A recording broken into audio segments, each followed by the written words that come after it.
Hey guys, it's your girl Ashley Kirkwood with the Speak Your Way to Cash podcast, where we teach you how to start at the top of the speaking market instead of working your way up from the bottom.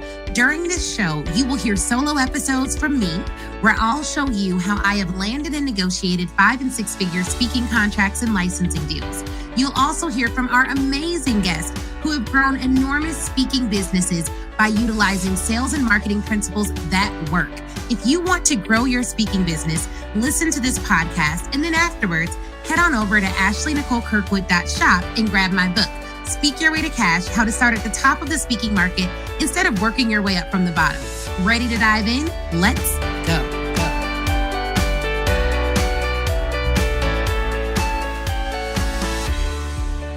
Hey, it's your girl, Ashley Kirkwood. Today, we are doing a rerun episode of one of our favorite Speak Your Way to Cash podcast interviews. I know you're going to get crazy value out of this. So go ahead, listen in, and leave us a review on Apple Podcasts. Let's get into this interview. Hey guys, it's Ashley Kirkwood back again with the Speak Your Way to Cash podcast. Here joining us, we have with us Ash, who's going to introduce all of the powerful work he's doing in the financial services, speaking, and authorship industry. He is dynamic, and I'm going to link you guys to his speakers reel because I thought it was pretty dope. It was like very Tony Robbins-esque. So I want you all to take advantage of seeing all the greatness that I witnessed earlier. So thank you so much for joining us, Ash. How are you doing today? I'm doing awesome. Thank you so much for having me. I appreciate you.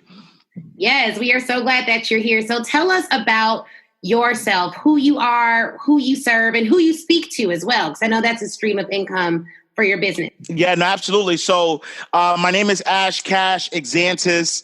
I am a wealth coach, personal finance expert, author of 7 books, 3 of which were bestsellers. I help people change their mindset in order to manage their money better. I primarily speak to urban professionals and entrepreneurs, but I do also a lot of work within the college circuit, and I do a lot of volunteering in urban, environments, and speaking to those who are from the inner city, really just giving them inspiration, motivation to maximize their full potential. Since I'm someone who grew up in the inner city as well. So, what is your story? What led you to entrepreneurship? I've been an entrepreneur all my life, honestly. So I grew up in typical inner city story where my mother was a single mom, raised 3 of us. So I have a brother and a sister. I'm the youngest of 3. And so my mother, at an early age, wasn't making enough money to make ends meet. And so when I would go with her to the supermarket, I noticed that there were kids who were packing bags and making money by helping other people with their groceries. And so I said, wait, why can't I do that? And so at 8 years old, I started packing bags and realized the power of entrepreneurship, the power of sort of taking your financial destiny in your own hand. From there, I graduated. So by the time I was 12 years old, I grew up in Harlem. So, in the 90s, there was, 125th Street was the place where you would go for street vendors. And so at 12, I used to sell T-shirts. I used to sell mixtapes on 125th Street. And from that point, in fact, that's how I got the name AshCash, because I always had money. I was always a negotiator. I was always a business guy. And then, it just continued until, I became a teenager and figured out, all right, what am I going to do with my life? And so, once I started to, I got a job, I was working at a video store first, and then I started working as a teller, in a bank, kind of did everything in banking and kind of, worked my way up, through every position within the bank. And then I just got the itch, somewhat like how a lot of entrepreneurs just know, like it's in them that says that there's more out there than working for someone else, than just sort of doing what they're currently doing. And so I took a leap of faith and decided to be a full-time entrepreneur.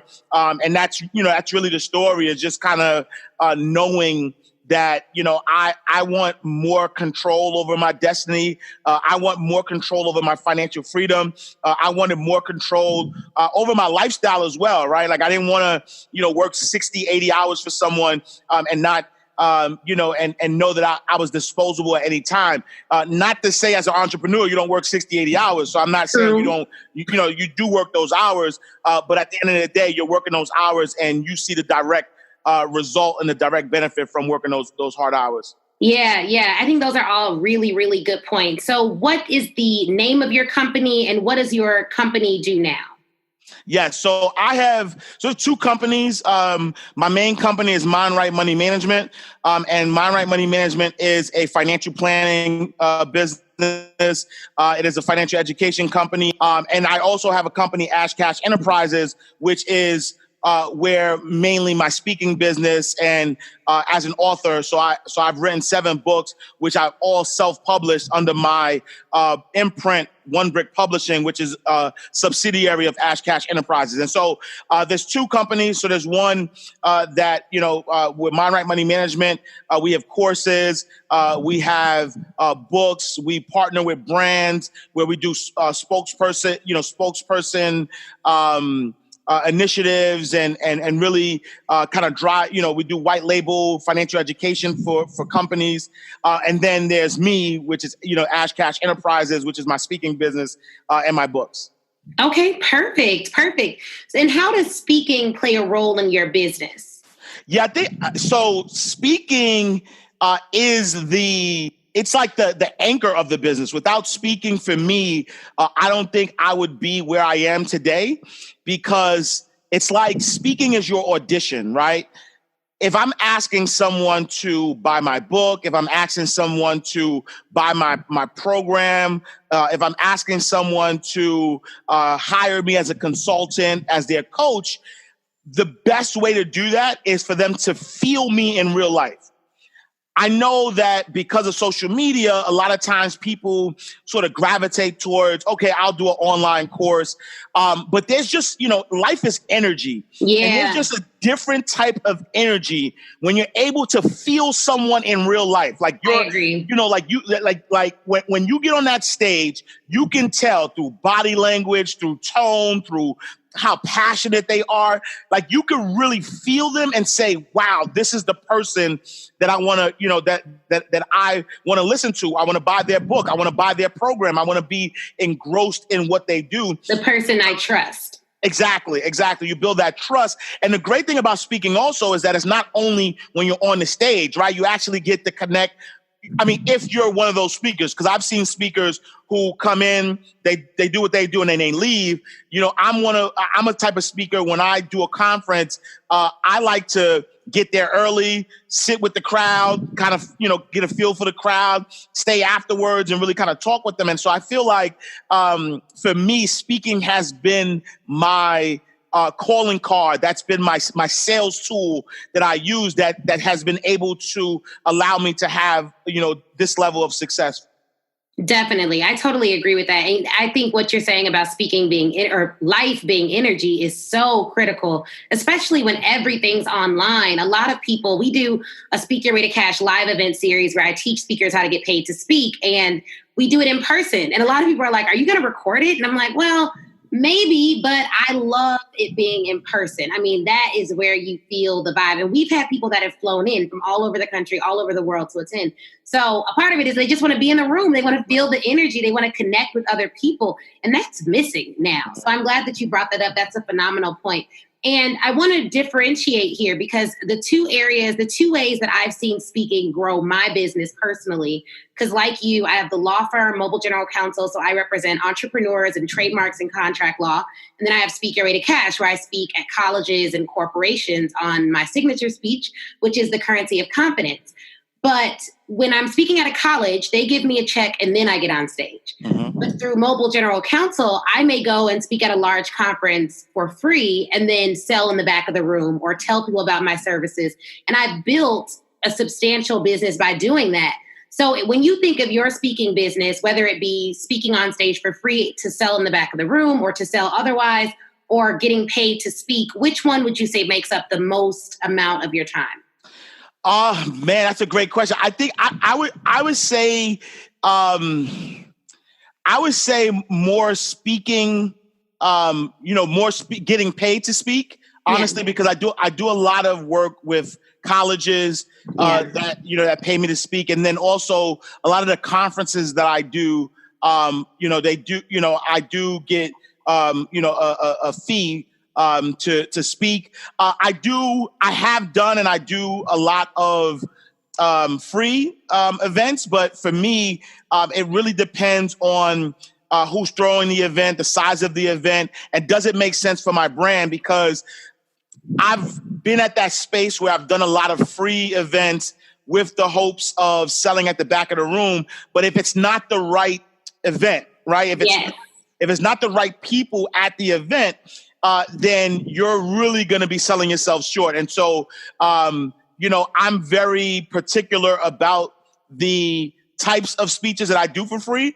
And so I'll give you an example. So I did a big event recently that had, TD Jakes, Dr. Dennis Kimbrough, 1,500 people, and it was the inaugural event. And so I did not get paid for that event, but I was able to, like you mentioned, I sold a lot of services. I sold, I have books, and so I sold out on books. I was able to build a really good email list to follow up, and based on that email list, being able to get people to purchase my services, which honestly I might have made more through books and emailing folks and, than I would if they would have gave me a check, right? Yeah, exactly. And so the ideal situation is you get both. You get paid. Exactly. You're getting paid on both ends. But I think you make a phenomenal point, and it's one that I do want to drive home for the listeners, because a lot of people are newer speakers. And when you're newer, you need to speak as much as you can, period, because you need to get good, or you need to be an expert. So for you, I've seen some of your engagements, or I've seen you online. I've heard you speak. So you have both, right? You're a really great speaker, and you have a really deep knowledge base that people need and want. But for people who are speaking on more of a general topic, who maybe aren't experts in their field, you need to be really good at speaking. Absolutely. Like really, really good. And you only get really, really good by getting on stage and experiencing all the flaws that come with live events, because it's live. You can't edit it out. And that's a great point, because I've been speaking for over a decade, and so my earlier speeches, it was an evolution. Yeah. And so when I first started, I was speaking at churches, I was volunteering at schools, I even went to prisons, right, and kind of did a lot of that work. And then when I first started charging, it was maybe small events doing maybe 20 to 30 people. And then it started to graduate.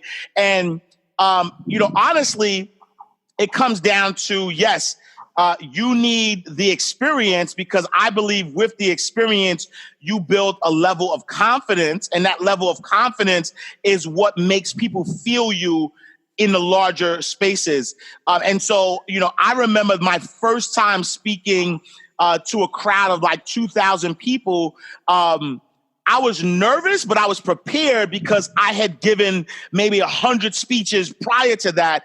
And the topic that I was talking on was something that I was very familiar with. And so I think that, that's another thing that any new speaker needs to understand, is that, yes, if you're an expert and you have that confidence level, then you may be able to say, okay, I'm an expert, so I'm going to start trying to get these bigger gigs. But imagine you get a bigger gig and you flop, right? And you fall on your face, and you don't, that confidence level, like you're too confident, and that confidence level doesn't translate well to that audience. Now you have a bigger pool of people who are going to judge you. With social media, the word can get out, and you could almost tarnish your reputation. And so for me, I feel like, when I was doing, and I don't like to use the word free, because right. There's a value, right? So when I was doing unpaid speaking, there was still a value. Like there was a win-win. they got someone who was in, the person who ran the program got somebody who can help impact their audience. But then I also got experience, video potentially, testimonials potentially. And which is gold in this industry. Absolutely. It's gold. The better your video, the better your rate. I know that is a fact. And I'll get, I'll share something. Prior to this year, I was charging $5,000 to $7,500 for a speech. And literally, I was so busy doing that I didn't realize I had so much good footage, right? Like I was just like doing stuff. And so at the top of the year, I was like, I want to start charging more. And so, I sent all my videos to my videographer and they put 2 reels together. One was a TV highlight. The other was, a speech that I did at a college. And like, literally I felt, when I looked at the videos, I was like, wow, like, okay, so now I felt confident enough to increase my price to $10,000. And now, I was able to book a couple of speeches this year at that $10,000 mark. Yeah.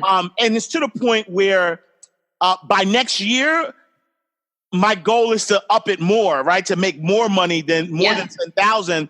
And so I'm looking at the $20,000 to $30,000 range, but partly because, I've been able to speak on some very big stages now. And so now taking those videos and putting those together and kind of, using that. So to your point, the better your video, definitely the more you can charge, for sure. It's so true. I mean, literally, I had a speaker's reel that when I first started, I put it together. It was just old speeches, like old phone footage, like really just bogus video footage. And I found a guy on Fiverr who like compiled all this bogus footage together. And and then it was like this bogus footage. And then I'm a legal expert for a station in Chicago. So then it had this random like good footage in the middle. And I'm like, I just can't send this out. But I was so worried that someone would be like, oh, where's your reel? And I wouldn't have one. So I was like, I need it in case they ask, but I could not send this out. And then I did a TEDx talk. And I was like, well, this is way better than the reel. So I'm just going to send out the TEDx talk. I sent that talk out, booked. No one needed anything else. All they needed was that footage. And it was really because the TEDx that I did hired a great video team. Yes. So it worked so well. And then now with doing all the different college engagements that I've done, I've learned to just pay the money, have a videographer and a photographer with you at every engagement. Absolutely. And the one that I found from New York, he was so good. He asked the right questions to get the right reviews. Yep. And one of the students was like, yes, she's the best. She needs to be on every college campus in America. And I was like, that's it. Exactly. That's what we need. So I totally understand what you're saying. And this is also good. And you have so much information I want to go through. One of the things is when you're doing these free events, what are the criteria that you use to determine whether an event is good? I know you mentioned size. Are there a few others? Because people listening are like, my mom asked me to do something free. My grandma asked me to come to her church. My friend's doing a conference with 10 people. Like, how do I sift through what I should be doing for free or for an unpaid engagement? Because you have to get something out of it as well. Right, for sure. But what are some of the things that you look at? And what are some of the things you would have looked at when you first started that you didn't look at that you think newer speakers should be aware of? For sure. And so I think, size for me matters if there's products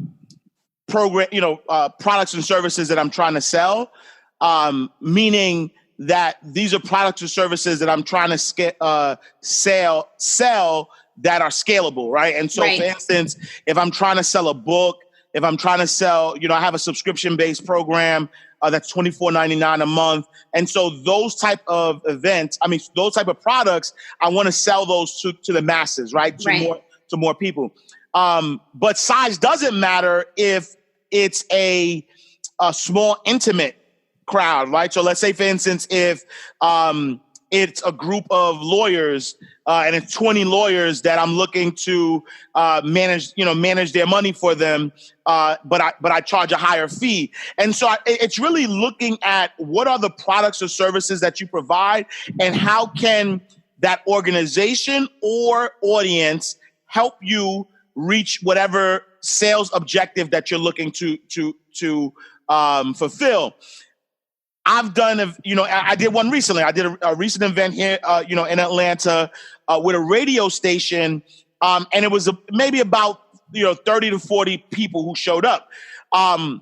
But part of that was a bigger play where I'm building a relationship with the radio station. And so the radio station has 4 stations. I've been on 3 of the stations so far, and they've helped me, spread my word out. And so when they ask, can I speak? I'm not going to say, well, I need money to do it. Right. And so I think it really, it depends on the relationship. It depends on the size.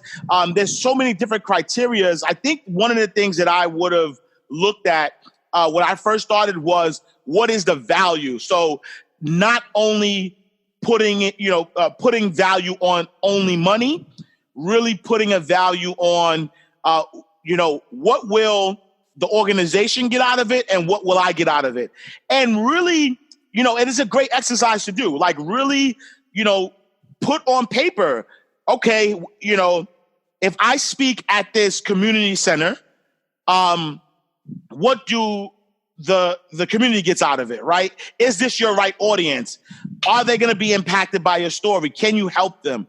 What are you going to get out of it? And so, I haven't done sort of like small community center events in a while, right? Partly because at this stage of my career, I'm not sure if I'm as effective as I once was, where there were situations where, let's say, if I was still living in the same communities or if I was younger, I'll be honest, right? So when I was in my 20s, it was easy, right? Because I still spoke the lingo. It was easy for me to go into these communities and really have this conversation. And I remember that, there was a time where I did a speech, and it was a favor to a friend. And I got older. My experience is different. And it was a small, intimate event. And the speech was great, but I looked at the crowd and they just weren't connecting. And part of that was because the folks that I was talking to weren't necessarily my people, and I didn't connect with them, and their my message didn't really connect. And to speakers, I want to say that's okay, right? Mm-hmm. It's okay to not connect with everybody. Like, I'm not trying to motivate everybody. I want to connect with the people that can connect with me. And so from that day forward, I said, from now on, I'm not doing favors as a speaker. If you want me to speak, whether I know you or I don't know you, it has to make sense. It has to make sense for my brand. I need to know the demographic. And partly that's why I have a speaker survey that if anybody asks me to speak, I send them the survey first so I can get a full picture of what the event entails. And I think that all of those different details are the things that I look at to see whether it makes sense to speak or not. I want to know how many people, but that's not only the determining factor. Right. What's your audience? Who's going to be there? What other organizations? Like, I need everything to know whether this is going to be beneficial or not. And how much did they pay to be there? Because for me, what I've experienced is there may be an event that's free, which will attract more people. It's harder if I have a free event about how to build ice cream, how to make ice cream, people are going to come who don't even care because it's free. And so if someone pays $2,500 to go to an event and they have 15 people in a room, they all pay $2,500. I just flew to Miami to do a conference similar to that. I want to be there because they aren't going to balk at me having a $2,000 trademark service or me having whatever my high ticket offer is. They're not going to, or not even high ticket, whatever my price range is.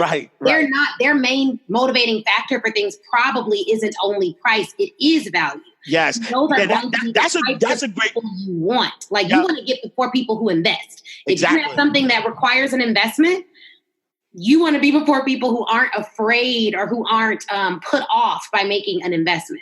Yeah, no, that's a great point because you're absolutely right. And that's actually one of the questions on my survey is this a free event? If not, how much are people, how much are you charging? Because that's a great point is that I realized too, that those who have skin in the game are more likely to spend money with you as well. Way more likely. Exactly. Meaning that my free events, I hardly sell stuff because people are not, or the type of people that free events draw are not ready to spend money. But if not all the time, but majority of the time, right? But those who spend money, who have spent money to be there, it is an indication that they are ready to invest in themselves. And so if you provide them the right type of value, they'll also continue to invest in themselves by way of your product or service. Yes. So those are all really, really, really good points on that. And then one of the things you mentioned is a radio show. So I've been on radio and media in Chicago. I know that you've done quite a few television and radio appearances yourself. How did you get your first media appearance? And do you currently have a process by which you reach out to the press, or is that something that has it been inbound?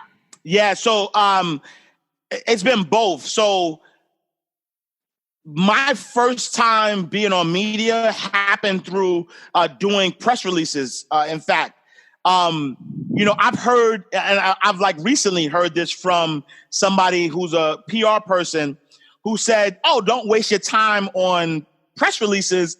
And I was like, okay. And I listened, and I didn't want to be combative, but I mean, to this day, press releases have worked for me. And I'll give you a prime example. Last year, I released a book called The Wake Up Call, based on Jay-Z's 444 album. And I did a press release I did a press release announcing the book.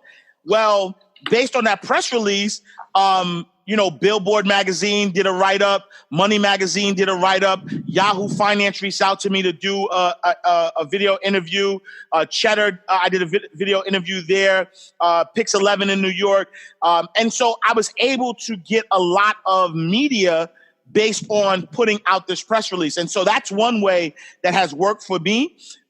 Quick commercial break. I know for a fact you are enjoying this interview because I am loving every minute of it. Now, look, we've talked about how to get press, how to get on large stages, how Ash started his career. If you're a speaker sitting at home listening to this and you want to learn how to grow your own speaking business, you want to know how you can have these results in your business, then you need to attend Speak Your Way to Cash Live.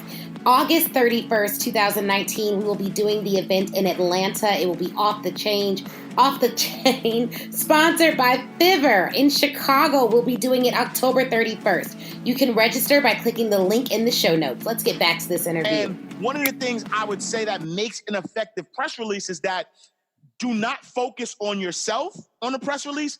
Focus on something that the world cares about, something that is bigger than you, that the producers of these shows or writers or editors, they will benefit from it. So, for example, the reason why, and call it divine intervention, but the reason why people were so interested when I put the book release, the press release out, was because Jay-Z was also up for 8 Grammys at the time.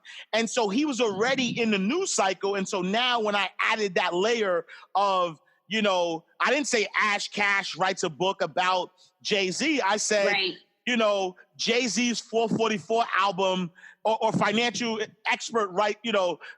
Deciphers Jay-Z 444 album, something to the effect that, made people pick it up, And so press releases work for me. Social media is your best friend because that's worked for me tremendously. And so you never know who's following you on social media. You never know how wide your topic can go.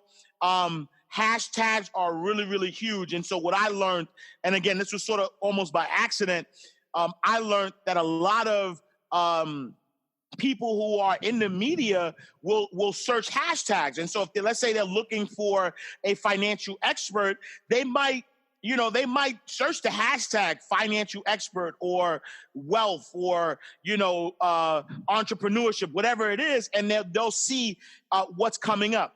The good thing about hashtags is the way the algorithm works, especially on Instagram, is that the more popular your post is, the higher it's going to be when they search for that hashtag. And so for me, because I have a large presence on social media, mainly on Instagram, when someone's searching for a hashtag or something of that nature, my post is usually higher. I have done paid media, meaning, I pay a PR person to promote something. That has been effective as well. And so it's been a mixture of paid media, meaning paying a PR person, but then also the organic ways of just sort of putting yourself out there, but then also using press releases. I do think that another thing that people don't.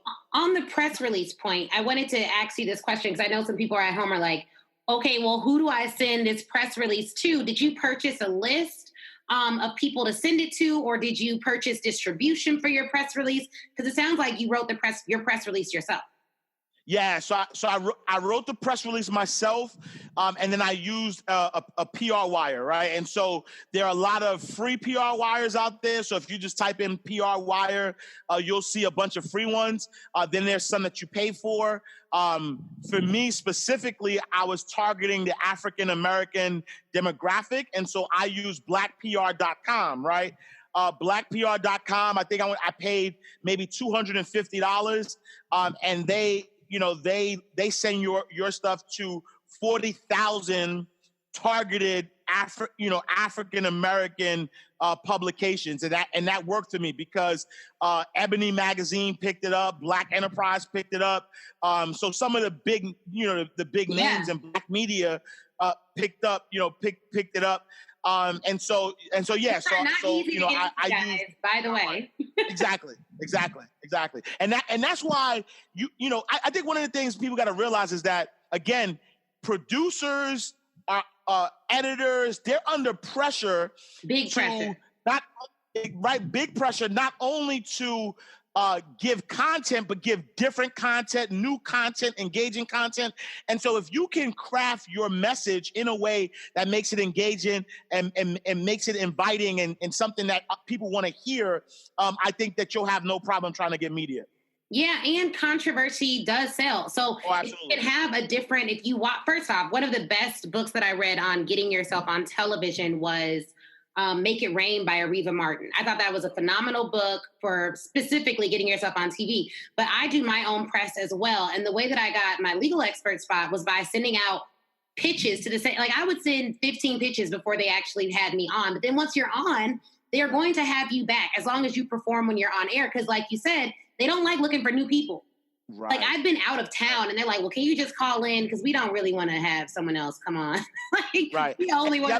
We trust you. We know you'll read the stuff. Like, come on. So yeah, and that's a great point because I think, that's a great point because I remember, when I lived in New York, my first time on Pix 11, I did such a great job that I became a recurring guest. Like you would have thought I worked there as many times that I've been on Pix 11. And that's a great point because once, again, because the producers are under pressure, they're not going to keep taking chances on new people. So once they do, you get your foot in the door, you do a great job. Now, you can continue to be invited back. Yes, no, this is really, really good. And I'm so glad that you shared that because press releases, I've always directly pitched editors and not done the press release route because you do hear that all the time. Like, oh, it's a waste of time. Who knows if it works? But the fact that it's worked for you means that it's still working. And so that's definitely something that you should consider. And $250, even if you do the paid one, that's nothing. That's not a big deal. And I don't know if that's still their rate, but I will link to it in the show notes so you all can check that out because that is phenomenal. So you've been on large stages, and there are a lot of speakers here who would love, whether it's an unpaid engagement or a paid engagement, to get on stage next to TD Jakes or anyone of that stature. How have you been landing on those large stages? Did you pitch them directly? Where did you find those engagements? Talk to us a little bit about that strategy. Yeah, so a few have been through relationships, it's just I think one, to the point of social media, a lot of times people do not engage you for services because they do not know you offer those services. Right. And so for me, I make it a point that I am always posting videos of me talking. And in my captions, I'm saying, to book me, please reach out to this or please hit this link or whatever the case may be. Because I want to remind people that I'm not just giving you positive quotes, that yes, I sell books. Yes, I speak, yes, I have a coaching program. And so a lot of the big stages, one, have come from relationships that I've built, and just sort of like raising my hand, like, as far as, to your point of, pitching over and over, I've done a lot of work with Black enterprise. And I think at one point, I wasn't on their radar, that I would pitch them, but I wouldn't get anything. And it's just a matter of being consistent, because that, potentially at the time I was pitching, I just probably wasn't a good fit, And so part of it is building relationships and being consistent in pitching. Others, it has just been them finding me. I did a conference not too long ago in DC, which a large audience, was one of my my 5-figure speeches, and they came to me, by way of a speaking bureau, and so they were looking for a speaker. And honestly, I really don't know how they came across me, but after, they reached out, or the event organizer told the speaking bureau, this is who we wanted. I wasn't on their roster. So the speaking bureau reached out to me anyway and said, hey, we would love to book you for this speech. And it actually turned out that they said, if I do a great job, that they'll actually put me on their roster. And so now, from doing a great job, they want to put me on their roster. And, I've had access to other speeches through them. That is a good point. And bureaus, you guys, for those of you who don't know, there are people out there in the world who compile lists of speakers and promote them on their platforms, and they have their own clients, and they will promote you and market you and potentially get you engagements or help the client find engagements. But typically, you don't get those opportunities to be with a bureau unless you have so much business on your own that you're making a buzz in the market. So it's not like every speaker, you're a brand new speaker, you go to a bureau and they book you engagements. That's typically not how it happens. They manage demand. They don't normally create demand for you without you having your own demand. Absolutely. Absolutely. Those are awesome points. So this is really, really, really good.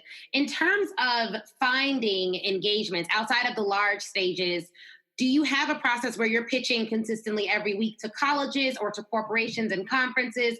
And how does that look? Do you do it on your own? Do you have a team that you work with? Yeah, so I do have a team that I work with that helps pitch, specifically colleges. I think that with colleges, and this is something that I've done recently, where join organizations that already target that already targets the people in colleges that pay for speeches, right? Absolutely. So 100% agree. So two organizations, right? You have NACA, National Association of College Activities, and then you have APCA, APCA. Don't ask me what APCA stands for. I don't even know what APCA stands for. But if you get memberships in APCA and NACA, APCA is a cheaper membership than NACA. With your membership, schools. Yeah, smaller schools. With your membership, you actually get a list of the people, and the list is updated annually. You get a list of the direct contact of the person who's cutting the checks to book speakers. Yep. These two organizations, they do conferences. And when you do the conferences, what they do is they bring people or colleges from all over the country, and you get to perform in front of those folks. And if you do a great job, you can actually get booked right on the spot. Another conference that I do. So have you done because I do APCA conferences pretty heavily. I just keynoted an event for them in New York, and it was great. Got business. It was a great experience. I have not done a NACA conference. Have you done the NACA booking conferences and found that it'd be really valuable? Yeah, I haven't done NACA yet, but I have done NCSL, which has been good for me, which is the National Conference of Student Leadership. Yeah, and that is all student leaders from around the country. And the great thing about NCSL is that it's a 4-day conference. And so not only you get an opportunity to speak and do breakout sessions, but you also get to eat with these people. You get to connect with them, go out with them. And so you build relationships with different leaders within those colleges. And that has been, that has been lucrative for me. What I've used APCA and NACA for their lists. I haven't had the opportunity, but to kind of go out there, but I have used them for their lists. And one thing that's good about having a list is because, the list is, based on follow-up, you can start pitching them. And so I have a team that helps pitch those that are, that you don't even have to, it's not even that costly, right? And so for new speakers out there, if you go to Upwork.com, Upwork is a place where you can hire freelance people to do things for you. And so I have a young lady that works at Upwork that really doesn't charge me that much, meaning that if she helps me book one speech, that covers what I would have paid her for 10 years, literally, like not even exaggerating. Yeah. Right? Not even exaggerating. Yeah. Like it would literally pay her for 10 years if she books just one. And so I think that using, and here's the reason I don't, for mostly, I do not reach out initially because of optics, right? Of how it would look if I'm reaching on my behalf. For me, if somebody reaches out to me or if somebody, wants to book me, I definitely jump on those calls because I want to build that relationship and make them comfortable prior to that. But what in my experience, I've noticed that it's better, even if it's you sending out the email, it's better to send it on behalf of yourself, right? So instead of saying, hey, I'm AshCash, I want, can you book me? It's, hey, my name is Melissa and I represent AshCash and I wanted to introduce you to Ash. And here he is and things of that nature. And this might be true.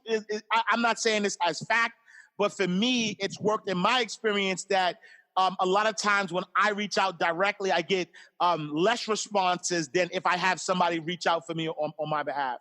Yeah, and that's a really good point. And, I do, for colleges, I have someone else who sends out the emails.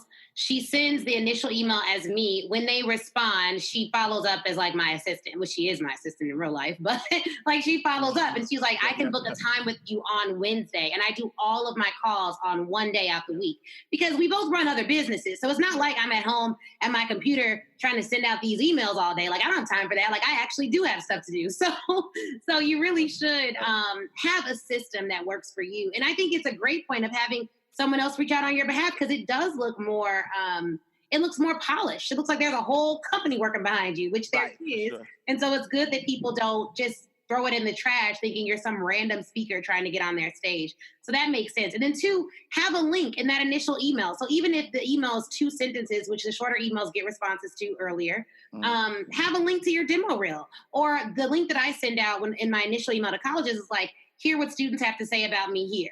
Mm-hmm. And it's just like here, and they just click the link, and I track when they click the link, I track when they view it, and it's good because once they see that video, almost 100% of people respond. Yep. Now, I've also tracked how having a crappy website can hurt you and how having a nicer website can help because my first website was so bad, people would look at the website or they'd look at my little crappy one sheet, which is fine because you have to start. You have to start somewhere. Look at it and then would not respond. And I could tell because I track everything. So I'm like, oh my gosh, I need a better website. And I was telling my husband, like, I got to get a better website. These people are looking at this website like, this girl's not serious. So, so I do think all of that stuff matters. This is such good information. So where can we find you? And for people out there who need help with managing their finances, who want to get better at that, which is probably everyone listening right now, what should we do first? Yes. So no, absolutely. So, definitely you could connect with me on my website, IamAshCash.com. Everything, you'll see everything that we spoke about, right? You'll be able to see both reels. I have a television reel. I have a speaking reel. But then you'll also see, the books that I offer, but then also my personal financial management program called the Mind Right Legacy Program. And so you can connect with me there, IamAshCash.com. Anybody who's looking to help, manage their money better, it starts with the mindset. I can't begin to tell you, I know people who make $30,000 a year who are struggling. I know people who make $300,000 a year who are struggling. It's not the money. Newsflash, it's not the money. The more money you make, all it does is it enhances what you are already doing. So if you're managing money the wrong way with a little bit of money, you're going to manage money the wrong way with a lot of money. So it starts with the mindset, retraining the mind and learning the proper ways to manage money. Once you start, understanding how money works, right? Meaning that instead of working hard for money, money needs to work hard for you, right? Change that relationship with money. And once you understand that, you'll make better decisions with your money and you'll use money in a different way.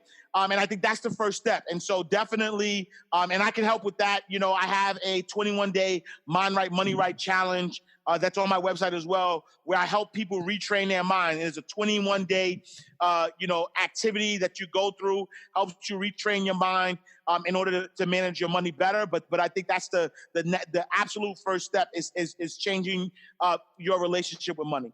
That is perfect. And tell the Speak Your Way to Cash audience about the free resources that you're going to share and how we can take advantage of those and how best we should utilize those. Yeah, no, absolutely. And so I do offer a free ebook that is titled 12 Steps to Financial Freedom. And so in order to take advantage of it, so it's a free ebook, you don't have to pay anything for it. And it's not like one of those free ebooks that's like fluff. It's actually like a real book that you will get a lot of information from. And so if you want access to that, just text Mind Right to the number 47474, text Mind Right to 474747, and then you'll get instructions on how to get the free ebook, and that's Mind Right. So MINDRIGHT. Just text that to 474747, and then you'll get a text and get access to the free ebook. Perfect. And I will definitely be sure to put that in the show notes as well. And let us know your Instagram handles and your website URL and any email address we can use to stay connected with you. Yes, no, absolutely. So definitely, again, check out my website, IamAshCash.com. You can also, if you're interested in personal financial coaching from me, you can go to MindRightLegacy.com. But you can follow me on all social media platforms, IamAshCash. So that's IamAshCash on Instagram, IamAshCash on Twitter, IamAshCash on Facebook. If you want to hit me directly, you can email me info@IamAshCash. Perfect. Well, thank you so much, AshCash. I learned so much from this interview. It was chock full of knowledge. I know this is going to be one of our instant favorites. We always have people who listen to the podcast. They're like, well, are you going to have them back? Are you going to have this person back? So I'm sure I will get tons of requests to have you back. I'm going to link to everything. And thanks for listening to Speak Your Way to Cash. All right. Wasn't that interview amazing? If you're anything like me, you have pages full of notes. But here's the thing. Before you head out, I want you to go to facebook.com and join the Speak Your Way to Cash Facebook group. That is where I am. That's where a ton of other speakers are, a ton of other people who listen to the show. We all congregate there and chat. And it's 100% free. Now, if you're ready to take your speaking career to the next level, I have two ways for you to do that. One, you can go to AshleyNicoleKirkwood.com/SYWTC live replay and pick up the live replay. That training is 7 modules, chock full of information. It's crazy. Go over there, read all about it. Or if you want a more personal experience, you already know that you want to be a speaker, you're ready to fully commit, and you want someone to walk you through it and save you tons of time Googling and doing it on your own, then book a VIP day with me. You can go to AshleyNicoleKirkwood.com, scroll down until you see the VIP day section, and get more information on that there. All right. Thank you guys again for watching. Please do not forget to leave us a review. That is how we keep this train rolling and get some of the best speakers in the world to get on this show. So please, please, please leave a review. Shoot me a message on Facebook or Instagram, and Facebook in the Speak Your Way to Cash group, Instagram at the Ashley Nicole Show. And I'd be more than happy to chat with you and say hi. All right, y'all have an awesome, awesome day.